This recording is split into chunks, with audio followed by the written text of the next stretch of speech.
Well, good evening, everybody. I think we'll begin this evening. So, welcome everybody to the talk this evening for the ECHA. We have a great speaker this evening, I'll introduce shortly. Um, Welcome to everybody who's here at the moment. We've got about 25 people, I think, at the moment, but probably some more will be here shortly. We have the chat box, so if you could put your questions into the chat box during the talk, if possible, or towards the end of the talk, if you wish, and then we'll put your questions to the speaker at the end of the talk. So just before we begin then, reminder that the ECHA has an AGM in November 9th, Saturday, at Warwick Street in central London. If you're interested in coming along, details on the website and on social media as well.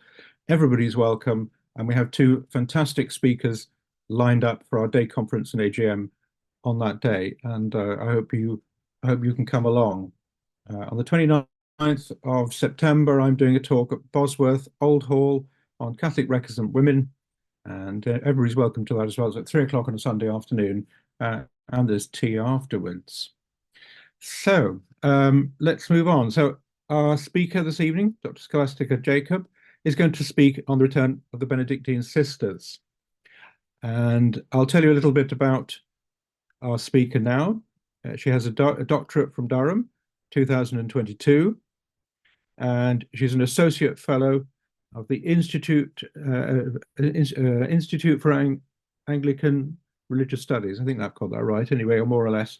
She's associate fellow at Durham. She does work at Oscott on their book collection. She has a lot of work, does things for the Catholic Records Society and the Margaret Beaufort Institute at Cambridge as well. She's a busy person and she does all sorts of things. But this evening she's going to talk about the return of the Benedictine sisters. So over to you. Thank you. Thank you, Tim. Thank you so much for inviting me to talk to you today and to share some of my research on the return of the Benedictine nuns from exile on continent to what they considered to be a second exile in England. This paper comes out of my doctoral thesis, which examines the social and spiritual position of Benedictine women in the early 19th century through their transition from relative stability on the continent to insecurity and displacement in England. While the historiography has tended to end the exile period in 1800 with the safe arrival of English religious back in their own land, I argue that English Benedictine women viewed repatriation from the continent not as a homecoming, but as a second exile. So in the presentation this evening, I'm going to start off by giving a brief account of the circumstances that led up to the arrival of the Benedictine nuns. I'm then going to discuss the impact of that arrival in pre-Catholic emancipation England, set out some of the key challenges that they faced in this second exile. And I hope that this will give a sense of why I believe the experience to be an exile every bit as real as their first one. Until now, there has been very little scholarly exploration of the monastic female experience in England in the early years of the 19th century.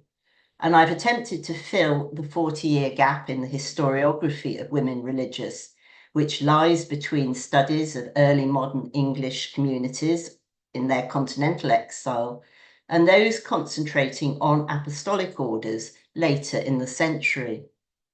My research reveals the period to be a bridge between the two, essential to understanding both the emergence of the apostolics and the reflowering of the monastics in the so-called second spring of English Catholicism. In the absence of much secondary material, I have had to draw largely on the archives of the communities concerned, particularly their annals and correspondence during this period. And the dates that I've chosen, 1794 to 1840, have been treated in all these narratives as liminal years or a bridge, which the nuns viewed between their settlement on the trans-Catholic continental Europe and their resettlement in not yet Catholic England. These years mark the initial turmoil and displacement in England, which are described in some accounts as a desert period of wandering, which led through reconfiguration, reconciliation, and recreation to life in a new homeland. The nuns emerged at the end of the period with a firm and confident base from which to consolidate a reflowering of monastic fervour and creativity in the second half of the century. So I'll just set off by setting the scene and explaining something about the background of the nuns and their arrival in England. As I expect you're aware, in the 17th century, 22 English convents were founded in exile on the continent after the dissolution of the monasteries in England. These remained almost exclusively English in membership throughout the following 200 years. And that was primarily because they were there with the whole purpose of preserving and maintaining English Catholic life until it could be returned to England. 17 of these convents arrived back in England in the years immediately following the French Revolution, and 5 of those were Benedictines. And I chose the Benedictine convents for my study largely because 17 was way too many to concentrate on. So I've got on this slide here a diagram showing the place of origin and the movements of the 5 communities in my study.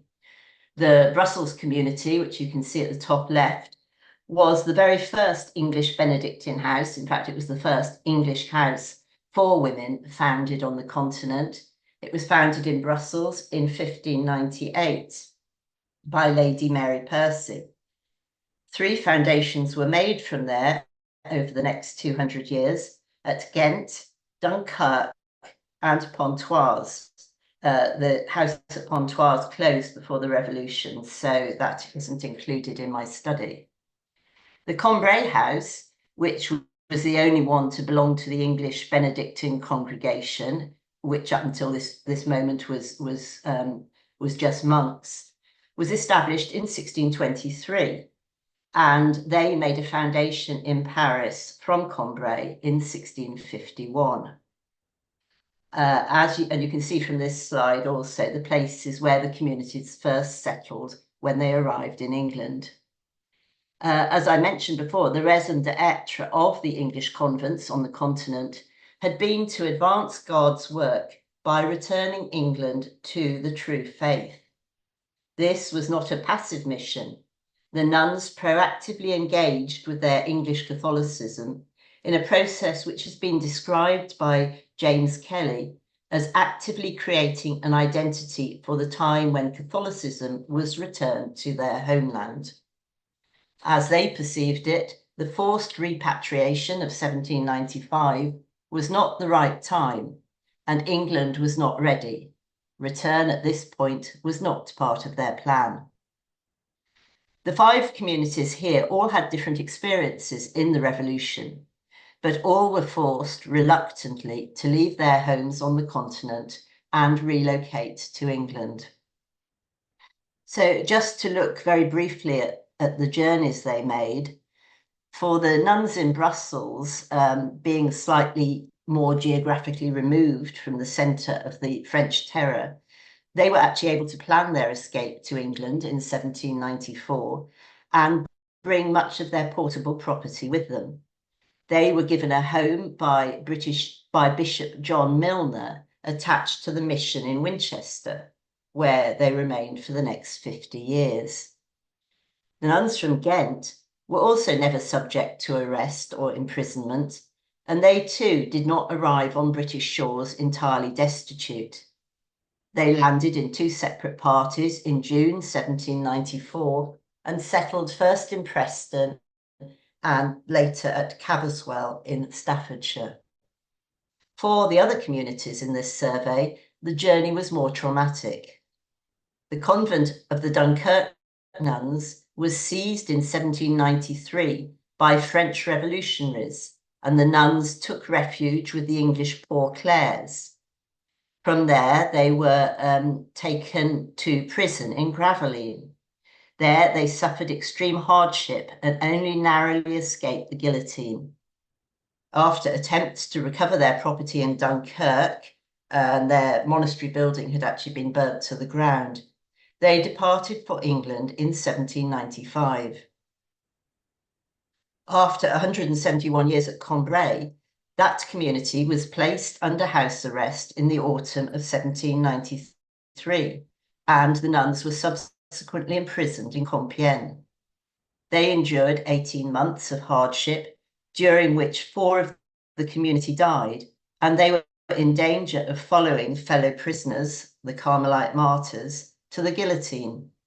In May 1795, they made the voyage to England after efforts to regain their property in Cambrai had failed. The community settled first in Walton in Lancashire and moved in 1807 to Abbot Salford in Warwickshire, where they remained until 1838. They then relocated to Stanbrook Abbey, Worcestershire, and they're now based in Was, North Yorkshire. The Paris nuns were also placed under house arrest in October 1793, and then later removed to prison with other English nuns at a convent in Paris. They moved back to England in the summer of 1795 and managed to recover some of their property, especially books and manuscripts.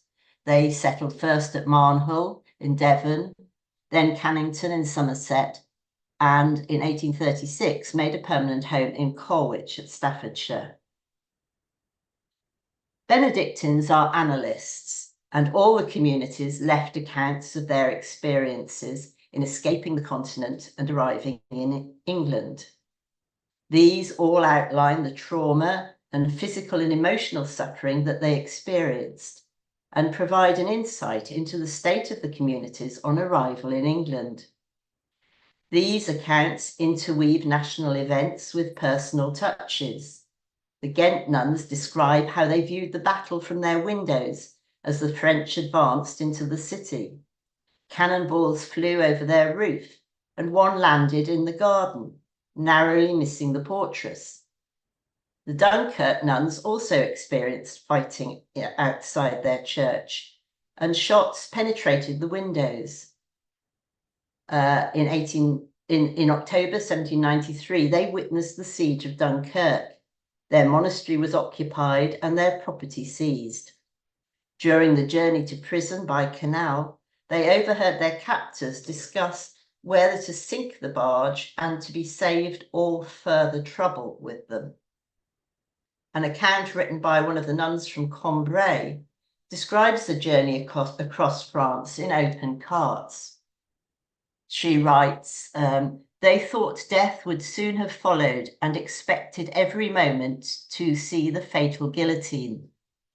She goes on, for nuns to appear in the religious dress was at that time the worst of crimes. Some talked of tearing them to pieces. Others said they would bury them alive with their prescribed dress.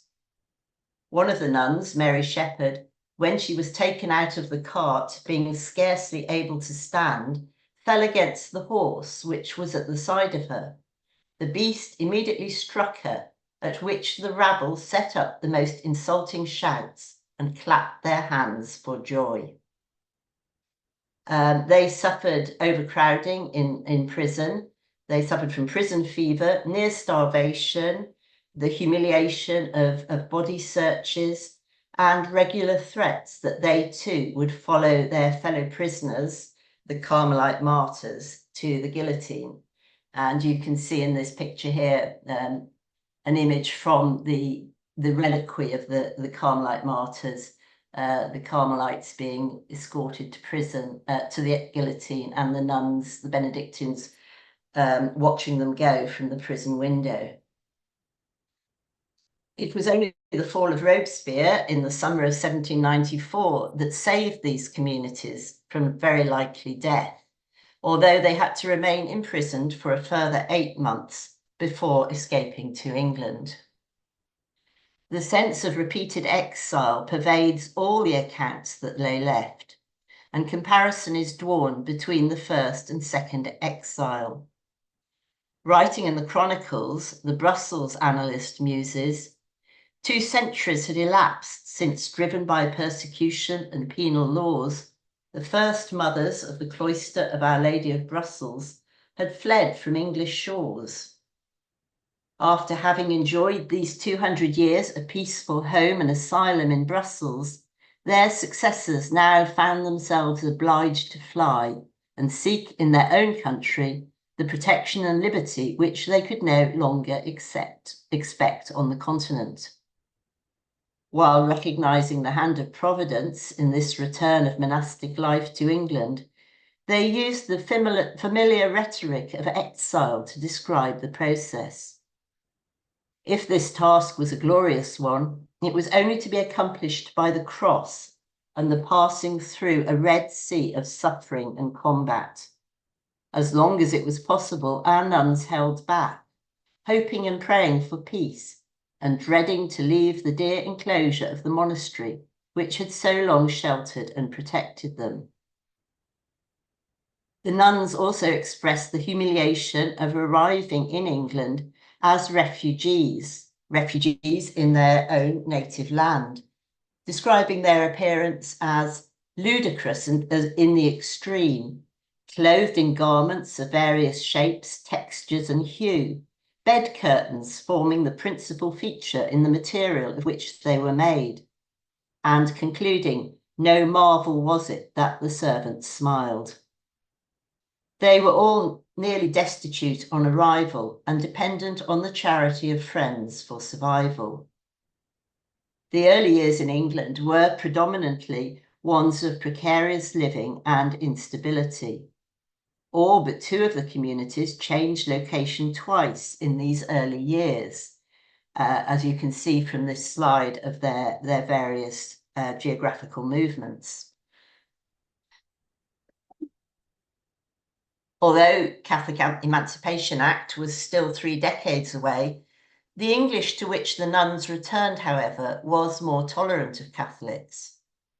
However, while relief acts in 1778, 91, and 93 had eased their political and economic situation, the anti-Catholicism of the period should not be played down. The relief legislation, in fact, revived intolerance to some extent, as we can see from the Gordon riots in 1780, for example. And although the outrages committed then and the excesses of the French Revolution did turn public sympathy back towards Catholics, and this actually created a slightly more welcoming climate for the refugee communities. After an initial outpouring of sympathy, however, there was a backlash in the following years, fed by fear of the foreign, the ongoing war with France, and some evangelical Protestant zealotry. Within months of their arrival, a shift, I think, was perceptible from sympathy to prurient curiosity or outright hostility. Much derived from ignorance, and the famous story of the servant dispatched to meet the nuns on arrival in England, who had no idea what they were and concluded they must be some kind of new potato from France. I think that story is almost certainly apocryphal, but it does epitomise the ignorance that was pretty widespread. The English population had become used to Catholic neighbours, but they were hardly ready for the arrival of nuns. These were known largely through literature, particularly Gothic literature, in which nuns were frequently the subjects of satire or anti-Catholic polemic. The popular genre of Gothic fiction portrayed convents as prisons or brothels, with wicked priests out to inveigle innocent virgins to get their hands on their fortune or their body or both. Alternatively, nuns were portrayed as romantic figures, shut away by a cruel father or self-incarcerated after a doomed love affair. The perception of Catholics as traitors and enemies also played a part. One story describes this well. The arrival of a French émigré priest as chaplain to the nuns at Marnhull in 1800 sparked fears among the local people that his luggage contained firearms to support a French invasion. The nuns were believed to be implicated in this plot, even though they were all English and had lived peacefully with their neighbours for the past 5 years. So great was the local consternation that a warrant was issued and the convent searched before these fears were allayed. The communities which arrived in England were elderly and in poor health. Moreover, they were emotionally drained. Writing about the Brussels nuns' experience, Aidan Bellinger has observed, "It is impossible to recreate the dislocation and psychological impact of the forced repatriation." And as we can see from this slide here, the communities that arrived were predominantly elderly. Unable to recruit during the final years on the continent, their age profile was high, and the mortality rate among the survivors who arrived back in England suggests that weakness and suffering during the revolutionary period continued to take its toll. Of the 16 Combray nuns who arrived in Woolton in May 1795, 4 were aged over 60 and 9 over 50. The youngest, novice Jane Miller, aged 29, died shortly after her profession later that year, almost certainly from the suffering and illness caused by the imprisonment. The next to be professed after her wasn't professed until 1799, and she was aged 27, which was quite elderly in those days. Although a number were still in their 30s, they were all described as being like old women. 54-year-old Anne Josepha Knight described their state thus: "Thank God our heads are safe, but I really think it has ruined our constitutions, or at least hurt them very much. And I, for my part, am an old woman, but thank God, tolerably well, but not strong." Similarly, Agnes Robinson, who was only 34 on release from prison, was described as, though so young at the time of expulsion and imprisonment, had the appearance of an aged person and a constant slight trembling of the head from the effects of the terror. Poor health due to the hardships endured resulted in a number of deaths in all the communities soon after arrival, and that was not immediately compensated by new entrants. Causes of death were given as lifelong grief, fever, her constitution having been much broken by the anxiety and hardships of the last few years, lethargy, and a decline. Loss of revered seniors and nuns in leadership roles was particularly devastating. The Brussels nuns had experienced trauma in the mental breakdown of their abbess Ursula Piggott, who refused to leave with the rest of the community and died in Brussels in 1796. Her successor, Augustine Tancred, who as prioress had brought the community to England, died a year later. Ghent also suffered the death of their abbess a year after migration. The loss of the young was painful too, and the death of Jane Miller was replicated across the communities. At Preston, a former schoolgirl who arrived with the community, professed in 1801, but died the following year. And the community from Brussels also lost 2 novices who had come back with them to England. I think it was the journey on top of the imprisonment that took its toll on the starved and weakened nuns. Bernard Haggison from Combray was actually too ill on arrival at Dover to travel any further, and she died with her family a couple of months later. The loss of revered seniors, well versed in the contemplative life, was not always compensated for the arrival of new entrants, even though numbers did start to pick up. The period saw a gradual increase in vocations, but behind this apparent numerical growth, new intergenerational and intra-community dynamics emerged. All the houses in this study reveal disconnections between members who were formed and professed on the continent and those who entered in England. And this is a common from refugee studies, where you see second generation of refugees having very different experience and expressing a conflict with the first generation of refugee parents. Women who entered in England came from more varied socio-economic backgrounds and with a much greater life experience. They did not bring the weight of suffering and loss with them that the exiles carried, but neither did they necessarily bring an understanding of monastic tradition and discipline. And the communities at this state were not strong enough to provide rigorous formation. The author of In a Great Tradition makes this clear when she writes that on the continent, the community had been in the full stream of ancient monastic learning and culture. But after the rude shattering of the revolution, by the time the community were able to resume full observance in 1872, many of the older nuns had had very little education and knew no language beyond their native tongue. And a growing dissonance between the old guard and the newer arrivals caused much conflict, and that is also described by the Stanbrook analyst in the mid-19th century.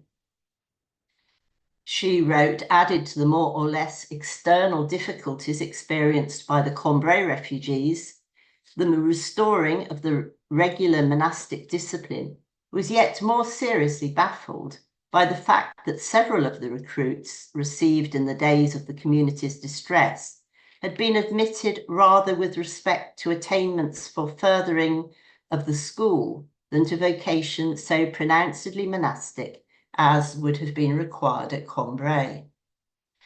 And as this quotation suggests, one of the main obstacles to restoration was the forced necessity of running schools.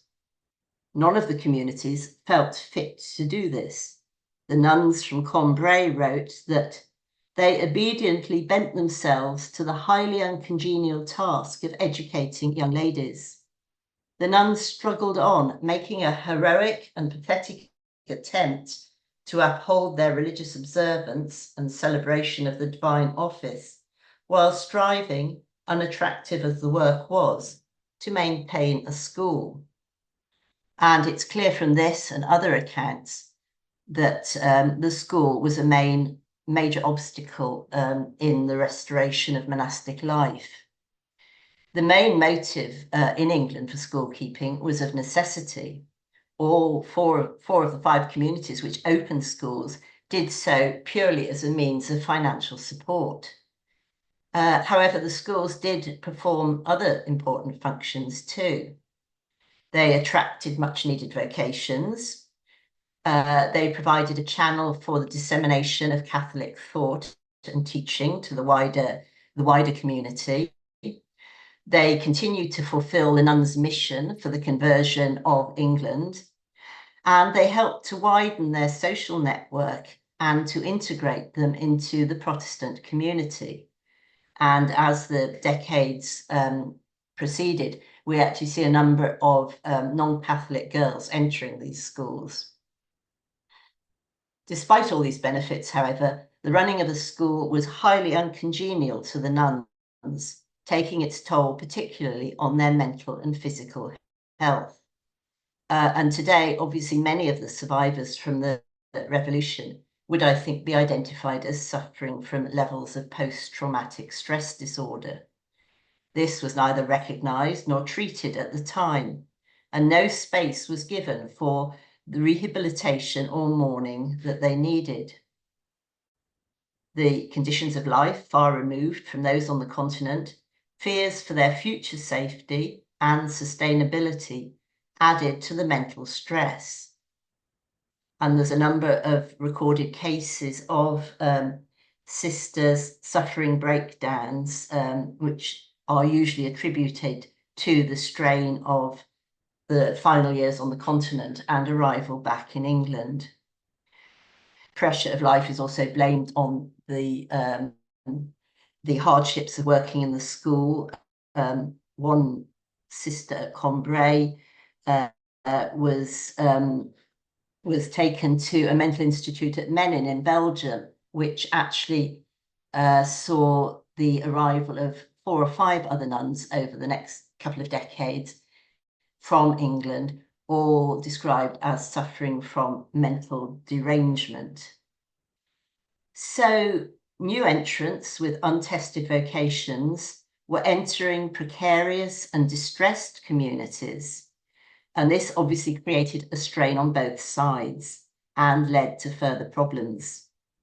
These factors created psychologically unstable communities and further inhibited revival. So how did the communities respond to the demands of second exile? I think we can see various different challenges that faced them as most overpoweringly being aliens in their own land, experiencing a conflict between their identity as English women and Catholic nuns. But there were more immediate pressures too. Poverty was extreme. They really did live from hand to mouth in the first few decades. There was also the impact of the loss of the main elements of their monastic life. They weren't able to wear the habit, have full enclosure, or celebrate the divine office. Integration into the local, largely Protestant community was also a factor. And there were sometimes rather demanding and pressurized relationships with the benefactors on whom they depended for their livelihood. And perhaps one of the biggest obstacles to successful settling in England was a tension between the desire to return to the continent and the need to re-establish life in England. So the first 12 years were years of recuperation, physical, mental, and spiritual. The house at Walton was not conducive to the rigorous monastic observance, and the running of the school and the making of ends meet were hardly compatible with enclosure. The 19th century analyst describes the situation. With its arrival at Walton, the convent entered upon a new and very different epoch of its history. Their position was a painful one, deprived as they were from the monastic life which had once been theirs. And the issue of the religious habit and the poverty were particularly large factors. The impoverishment of the new exile was both material and spiritual, each intensifying the other. At Salford Hall, where the community moved in 1806, the owner, Mrs. Stanford, described the house thus: 9 lodging rooms, the present chapel, which was actually a dining parlour, the old chapel and vestry, which needed to be converted into lodging rooms, and a long gallery in so unfinished a state that I fear it would be of little use to you. The whole building needed improvement just to make it habitable, let alone make it into a monastic dwelling. And similar issues confronted the nuns from Paris, who actually found great difficulty in finding a room each for them to sleep in during the winter. And inevitably, this material poverty and this huge reduction of circumstances affected the spiritual life too. The biggest sacrifice was in the renunciation of the two most precious signs, the habit and the enclosure. These two were tied together. While there was no enclosure, the habit could not be worn. Wearing of a religious habit had been explicitly prohibited by the 1791 Relief Act, and contemporary reports vary on the reception of habited nuns in England. In 1792, when the Combray nuns were first contemplating escape to England, they were told, "Above all, let me advise you to put on secular clothes, as the disposition of the people here is not very quiet at present." The Benedictines appear to have adopted a pragmatic approach to the habit. At Preston, the nuns, being without a chaplain, were obliged to cross the road to attend Mass, and therefore they didn't wear the habit. At some time before 1811, when they left, they did resume wearing it, but never when they had to appear in public. The Combray nuns had not worn the habit since July 1794, and at Woolton they adopted a simple outfit of a blue flannel and grey linen with purple shawls, and bonnets rather than veils. Ironically, they had considered resuming the habit in 1814, just before the matter of religious dress came to be discussed in Parliament. They refrained from doing so, despite assurances from EBC President Dom Bede Brewer that "I do not think the government will meddle with your dress. As yet, there is no law in England relative to any such matter, and were a minister to bring before Parliament any new law about the dress of nuns, the attempt would probably bring upon him contempt or laughter." The lack of enclosure was a similar problem on the continent. Sorry, that's the quote I just read. On the continent, the nuns had lived under the Tridentine rule of enclosure. And you can see here in the little triangle at the top left, the enclosure of the Combray convent. Augustine Baker described the Combray nuns' strictures. "They are enclosed and never seen by us." The decrees of Trent required that a 6-foot wall encircle the monastery, with grills and curtains between the nuns and seculars. The English nuns were famous for their zeal for enclosure on the continent, and this continued after arrival in England. The nuns from Ghent described their expulsion and spoke of the breaching of the sacred enclosure. The Paris nuns made it clear that the restoration of a physical enclosure was what we wished for above all things. The vulnerability of the repatriated nuns did force the deferral of the restoration of enclosure for many years. In fact, it wasn't really achieved until the middle of the 19th century. This delay was as much, though, due to structural restraints of their new accommodation and the desire to be accepted by the locality as to any prohibition by English law. And you can see here the convent at Woolton, where the absolutely no opportunity for an enclosure wall whatsoever. The front door opened straight onto the street. The main hope for the Combray nuns on moving to their new home at Salford was to be able to create some kind of enclosure. And that was also true for the nuns from Ghent, who moved to Caverswell Castle in 1809. This seems here that the enclosure was probably largely formed of the moat around the castle.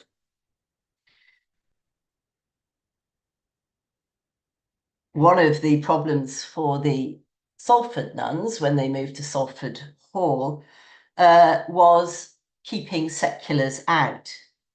They attracted much attention from celebrity sensation seekers, such as the Duke of Clarence, later King William IV. Abbess Agnes Robinson left an account of his first visit. "We had last week a visit from the Duke of Clarence and an Italian Count Linaldi, who played on the piano and sung for us. You will be diverted when I tell you that the Duke made me take his arm when we walked in the gardens and through the house, and would not accept a refusal." Clarence was to become a regular visitor, and the annals relate the insensitivity of his behaviour, during which he insisted on being conducted all over the house, admitted to every room, including the nuns' cells, and inspecting their books. On one occasion, he entered the house while they were at vespers and carried the harpsichord downstairs to entertain them. Such incidents, while politically tolerated, caused major disturbance to monastic stability and enclosure. Aristocratic patrons, however, whether Protestant or Catholic, most certainly helped integration into the locality. And the discomfort experienced in England, I think, is emphasised in the ongoing efforts by the nuns to return to the continent. The early years of the new exile reveal pendulum-like efforts by the communities, swinging between attempts to return to their old homes on the continent and efforts to claim back or obtain compensation for property there. As exiles, the nuns, looking back, may simply have been a dalliance with nostalgia, or in fact the only realistic possibility they could see for survival. Certainly, efforts to return to the continent impeded their commitment to rebuild contemplative life in England in the first decades of the century. Lengthy negotiations ensued between various of the communities and agents on the continent.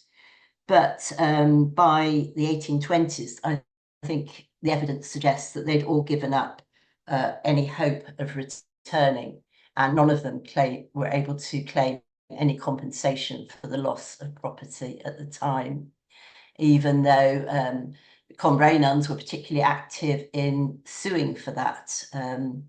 And they submitted various claims, including the one that's shown up here. They claimed in 1802, and again when peace arrived in 1814. And their various letters and statements of claim suggest that one of the main reasons for this was not just the unsuitability of life in England, but a very real fear that actually some kind of revolutionary anti-Catholic action may force them to flee again from England. They simply didn't feel that safe. And the precariousness of their situation in England meant that they continued to hope to return to Catholic Europe. I think probably by the time of the 1829 Catholic Emancipation Act, all 5 of them did feel more secure, and they were beginning to put down roots in their native land. Although their written accounts show that it would be another 20 years before they truly believed that their second exile was over.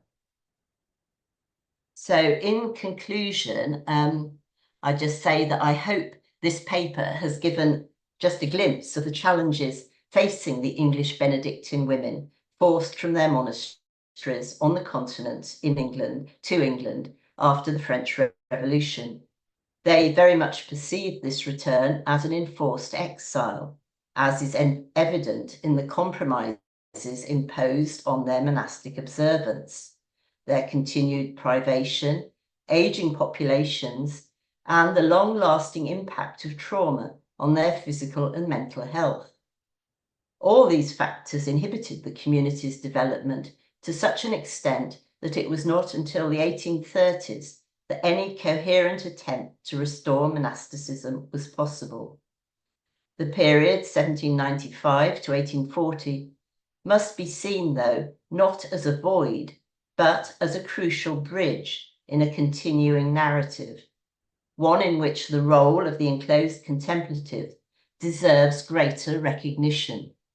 It comprised a second exile for the English Benedictine nuns, but during this period of exile, seeds were sown which were eventually to lead to the full flowering of the much fabled second spring in English Catholic religious life.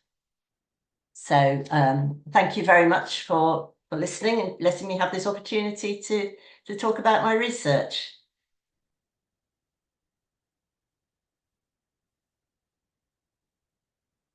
Would you like me to stop my screen share, or is that okay?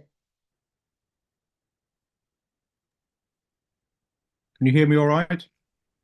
I can now, yes. Yeah, excellent. I just unmuted basically. So yes, excellent, brilliant. Well, that was a fantastic talk there. Amazing. If there are any questions, would you like to put them into the chat box as soon as possible, and then we can read out the questions and see if we can answer the question that you have got. So I'm just having a quick look there. So Father Kevin, who's here, says, how many communities of Benedictine sisters do we have presently in England and Wales?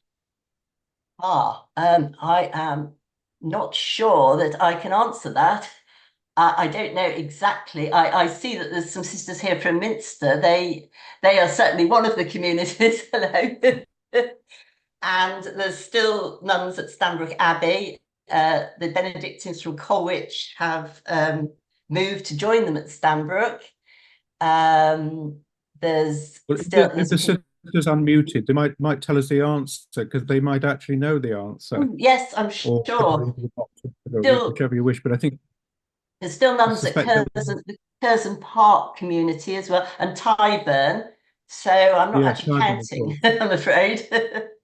Yeah, we don't know exactly, but there's our community, like Scholastica said, there's Tyburn, and they've got a couple of communities, one in England, one in Scotland.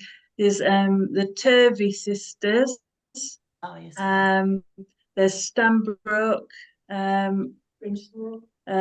Sister Mary Stephen, her community was Princethorpe, and they closed down. They also came from the continent.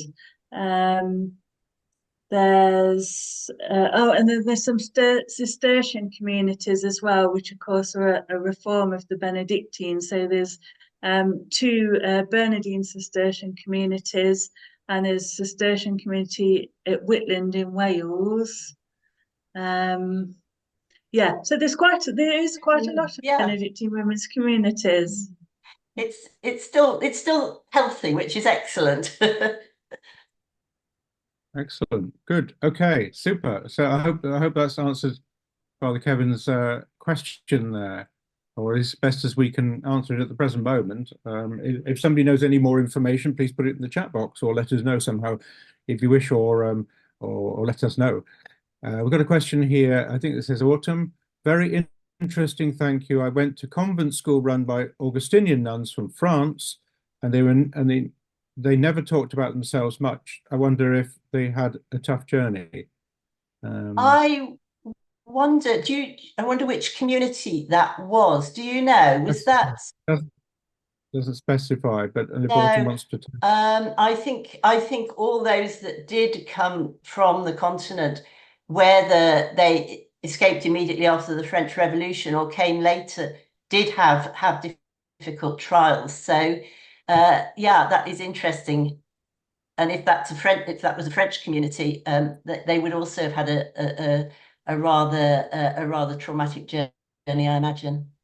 Mm, mm. I don't know whether anybody knows any more about that at all. No, I don't if I knew the community, I might have some idea, but I think they all did. If unless they came over much later as teaching orders, there probably was a story to tell there. Yes, I was taught by nuns actually till the age of 11. In fact, I was actually delivered by a nun. Actually, believe it or not, I was even delivered by a nun. So, which is unusual. But there we are. She was a midwife, of course. So we've got. Let me see. Maria, has there lately been a rise in the number of vocations? Again, I am not really qualified to answer that, I'm afraid. I think the traditionally the contemplative monastic communities tend to attract more vocations than the apostolic ones these days, but I don't have any idea of figures, I'm afraid.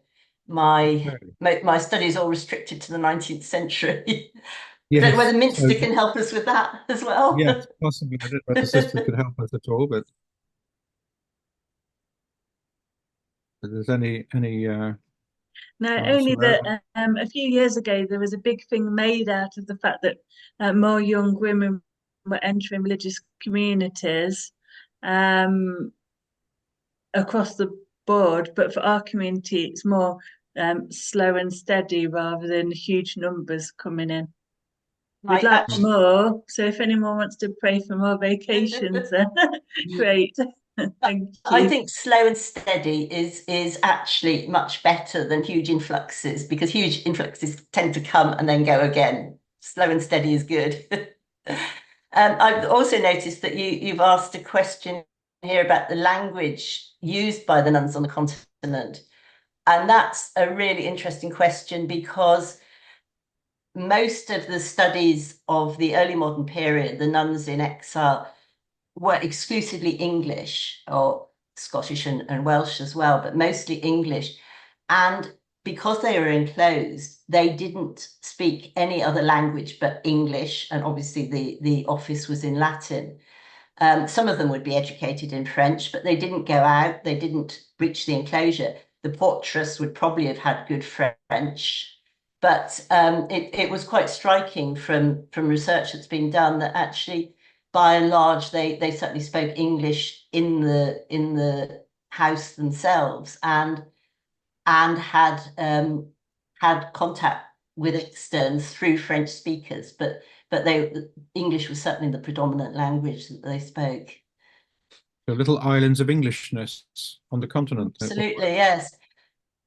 Yeah. Were there Irish nuns as well? There were, yes. The community at Ypres it was originally an English Benedictine foundation, but it was very quickly taken over by the Irish nuns, and they are the community that are now at Kylemore in Connemara. I've been there, yes. So yes. that was the main Benedictine Irish house. I know it. Yes, I've got a mug. My favorite mug. It came from there a long time ago. Yes. It's a fantastic place. Yes, beautiful scenery too. Yes, it's a lovely place. If anybody's ever been there, or if you haven't, please do. It's an amazing place. I see we've got some correspondence here about the Augustinians of Paris. Yes, and oh yes, and when they may have come. So that's interesting. So that's slightly later than my period, but yes, yeah. So that might be if anybody wants to click on that link there. It says ealingmonks.org UK/Benedictines England on it. So if you click on that, you'll find out some information there, doubt. Autumn says, I think they came later, about 1910. I think the abbess at the time was called Mary Treadway. So that's obviously a time scale, really, from the earlier things. It is somewhat ironic in a way that young women went to the continent at the time of Elizabeth I and became nuns in what became France and Belgium and so on. And later on came back to England. There's a certain sort of irony that they escaped to the continent to escape the persecution and the consequences of the state persecution. But come the French Revolution, they escaped from France and Low Countries and came back to Britain. It just seems somewhat ironic, really, in a way. Exactly. And that's, I mean, that's the whole point of my research, really, that they considered they were in exile. Their first exile became their new home. And it was very much a second exile experience, being forced to escape and flee back to England, where, of course, they were still not really welcomed because it was still, the penal laws was still in effect. So it wasn't the Yeah, happy so homecoming. under the 1791 Relief Act, they weren't allowed to wear habits. Is that correct? Is correct, yes. And Yeah. religious life, although the condition of Catholics was relieved to some extent, religious life was not actually sort of legally allowed. So the setting up a convent or a monastery was still somewhat taboo. But they kind of got in by degrees, as it were. So was the Walton as in Liverpool? It is, yes, Yeah, yeah. yeah. So because it's now a suburb of Liverpool, isn't it? Then it would have been a village, I presume. Or, yeah, It presumably. was, yeah, and it was Bede Brewer, one of the EBC monks, had Mm. had had the parish there and ran the school, and he offered the school to the nuns to help them settle. But it was described as a very wild and undisciplined place at the time. I'm sure it's not like that now, but I think it's very middle class now, actually, and very well behaved. But sorry, we've got a couple more questions here. Yeah. Many returned to France following the peace.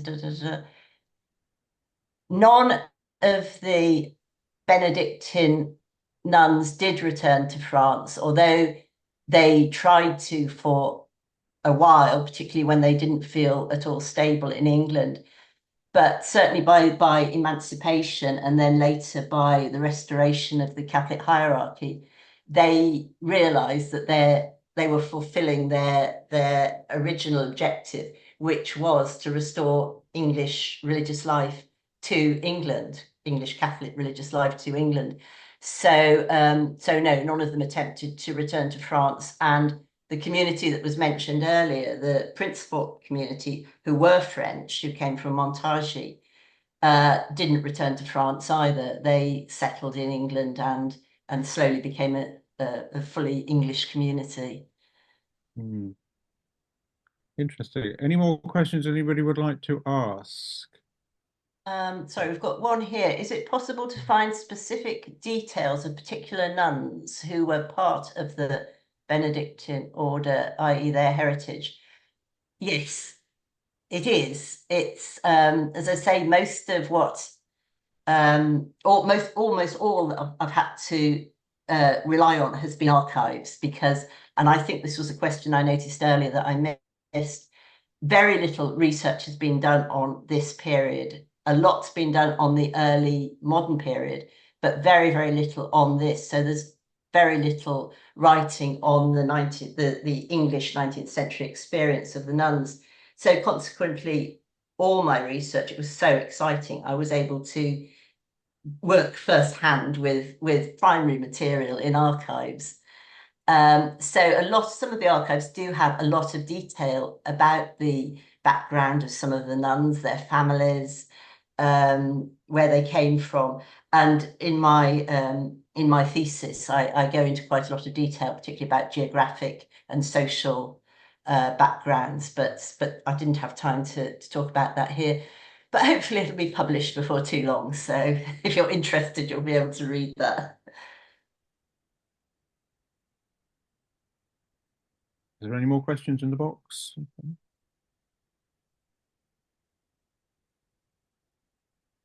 No, there's a lot of comments which are really interesting, which it would be nice to yeah, it'd be nice to respond. It'd be nice to have a longer discussion about actually. Well, if you put your email address in the box, perhaps they could email you with a question. Is that possible? Yes, of course, yes, or just yes, just to continue some of the comments that are being made. I hope I'm going to be able to keep a copy of all this because it's fascinating what people are posting Yes, here. I think you can save the chat. I think the chat can be. Okay. William may know more about it than that, but I think you can keep the comments and questions. Um, Oh, so that would be very helpful. I think so anyway. Yes, now here's a question. Why is there a lack of secondary literature on this topic? Simply because nobody's done it. And I was so Yes, delighted to have the opportunity to do it because it's not often that you get a totally unresearched area. And I think it's partly because uh, the Victorian era, pre-Victorian era, is just not such a popular historical period at the moment. And if there is no secondary literature, people aren't aware of a particular historiography. So now I just saw it as a great gift, the fact that there was no, that there was so little literature. well, there's a book uh, there, isn't there, somewhere there to be. definitely is, yes. So yeah, I'm sorry.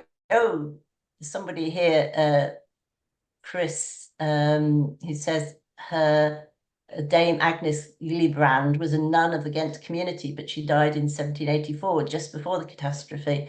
And two of your family were Augustinian nuns in Louvain. Wow, that's really interesting. A personal connection then. Very, very personal collection. Yes, I would imagine that the nun at Ghent probably had quite a, if she died at a good age, which I hope she did, she probably had a lucky escape. But that's Yeah, amazing to have that connection. That is really amazing. Thank you. and there may be others as well who've Mm, people in their family mm, mm, who were nuns on the mm, continent at that sort of time as well. absolutely. Yeah, brilliant.